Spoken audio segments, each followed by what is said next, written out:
ಪತ್ನಿಯ ಕತ್ತನ್ನ ಕೊಯ್ದು ಬರ್ಬರವಾಗಿ ಕೊಲೆ ಮಾಡಿದ್ದಾನೆ ಪತಿರಾಯ. ಪತ್ನಿ ಕೆಲಸ ಮಾಡ್ತಾ ಇದ್ದಂತಹ ಪೆಟ್ರೋಲ್ ಬಂಕ್ಗೆ ಬರ್ತಾನೆ. ಆಕೆಯ ಜೊತೆ ಜಗಳ ಆರಂಭ ಮಾಡ್ತಾನೆ. ಅದೇ ಜಾಗದಲ್ಲಿ ಚಾಕುವಿನಿಂದ ಆಕೆಯ ಕತ್ತು ಸೀಳಿ ಕೊಲೆ ಮಾಡಿದ್ದಾನೆ. ಇಂಥದ್ದೊಂದು ಶಾಕಿಂಗ್ ಇನ್ಸಿಡೆಂಟ್ ನಡೆದಿರೋದು ಮಹಾರಾಷ್ಟ್ರದ ಛತ್ರಪತಿ ಸಂಭಾಜಿ ನಗರದಲ್ಲಿ. ಪತ್ನಿ ಪೂಜಾ ಗವಾಡೆಯನ್ನ ಕೊಲೆ ಮಾಡಿದ್ದಾನೆ ಪತಿ ಸತ್ಯ. ಮಹಾರಾಷ್ಟ್ರದ ಕರ್ಮದ್ ಪೊಲೀಸ್ ಠಾಣೆಯಲ್ಲಿ ಈ ಬಗ್ಗೆ ಪ್ರಕರಣ ದಾಖಲಾಗಿದೆ. ಆರೋಪಿ ಪತಿ ಸತ್ಯಂನನ್ನ ಬಂಧಿಸುವಂತಹ ಕೆಲಸವನ್ನ ಪೊಲೀಸರು ಮಾಡಿದ್ದಾರೆ. ಆಘಾತಕಾರಿ ಸಿಸಿಟಿವಿ ಫುಟೇಜ್ ಅನ್ನ ಗಮನಿಸ್ತಾ ಇದ್ದೀರಿ. ಪತ್ನಿ ಪೆಟ್ರೋಲ್ ಬಂಕ್ನಲ್ಲಿ ಕೆಲಸ ಮಾಡ್ತಿರ್ತಾಳೆ. ಗಂಡ ಹೆಂಡತಿ ಮಧ್ಯೆ ಜಗಳ ಇರುತ್ತೆ. ಆ ಜಗಳದ ಹಿನ್ನೆಲೆಯಲ್ಲಿ ಗಂಡ ಸೀದಾ ಪೆಟ್ರೋಲ್ ಬಂಕ್ಗೆ ಬಂದು ಆಕೆಯ ಜೊತೆ ವಾಗ್ವಾದಕ್ಕೆ ಇಳಿದಿದ್ದ. ವಾಗ್ವಾದಕ್ಕೆ ಇಳಿದವನು ಸೀದಾ ಆಕೆಯ ಕತ್ಸಿಳಿತಾನೆ. ಆಗ್ತಾ ಕತ್ಸೀಳ್ತಾ ಇದ್ದ ಹಾಗೆ ಅಲ್ಲಿದ್ದಂಥ ಮತ್ತೋರ್ವ ಹತ್ರಕ್ಕೆ ಓಡ್ಕೊಂಡು ಬರ್ತಾನೆ.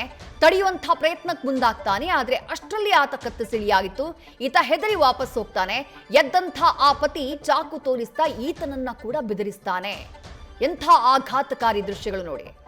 ಹಾಡ ಹಗಲಿ ನಡೆದಿರುವಂತಹ ಕೃತ್ಯ ಇದು. 26 ವರ್ಷದ ಪೂಜಾ ಆ ಸಂತ್ರಸ್ತೆ ಕೊಲೆಯಾದಾಕೆ ಪೆಟ್ರೋಲ್ ಬಂಕ್ನಲ್ಲಿ ಕೆಲಸ ಮಾಡ್ತಾ ಇದ್ಲು.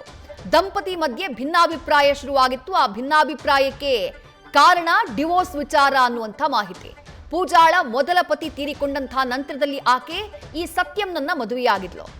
ಆರೋಪಿ ಎರಡನೇ ಮದುವೆಯನ್ನ ಆಗೋದಕ್ಕೆ ಬಯಸಿದ್ನಂತೆ. ಇಬ್ಬರ ಮಧ್ಯೆ ಕಳೆದ ಹಲವು ದಿನಗಳಿಂದ ಈ ರೀತಿ ಜಗಳ ಆಗ್ತಾ ಇತ್ತು ಅನ್ನುವಂಥ ಮಾಹಿತಿ ಇದೆ. ವಿಚ್ಛೇದನಕ್ಕೆ ಒತ್ತಾಯವನ್ನ ಮಾಡ್ತಾ ಇದ್ನಂತೆ. ಆದ್ರೆ ತನ್ನ ಮಕ್ಕಳ ಹಿತದೃಷ್ಟಿಯ ಕಾರಣಕ್ಕಾಗಿ ಪೂಜಾ ವಿಚ್ಛೇದನ ಕೊಡೋದಕ್ಕೆ, ಡಿವೋರ್ಸ್ ಅನ್ನ ಕೊಡೋದಕ್ಕೆ ನಿರಾಕರಿಸಿದ್ಲು. ಆ ಡಿವೋರ್ಸ್ ಕೊಡೋದಕ್ಕೆ ನಿರಾಕರಿಸಿದ್ದೇ ಪತಿಯ ಈ ವರ್ತನೆಗೆ ಕಾರಣ. ಈ ರೀತಿ ಆತ ಹಂತಕನಾಗೋದಕ್ಕೆ ಕಾರಣ ಅನ್ನುವಂಥ ಮಾಹಿತಿ ಸಿಗ್ತಾ ಇದೆ.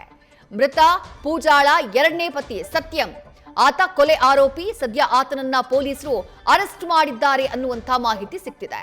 ಮಹಾರಾಷ್ಟ್ರದ ಕರ್ಮದ್ ಪೊಲೀಸ್ ಠಾಣೆಯಲ್ಲಿ ಈ ಬಗ್ಗೆ ಪ್ರಕರಣ ದಾಖಲಾಗಿದೆ. ನ್ಯೂಸ್ ಫಸ್ಟ್ ನಿರ್ಭೀತಿಯಿಂದ ನಿಮ್ಮ ಪರವಾಗಿ.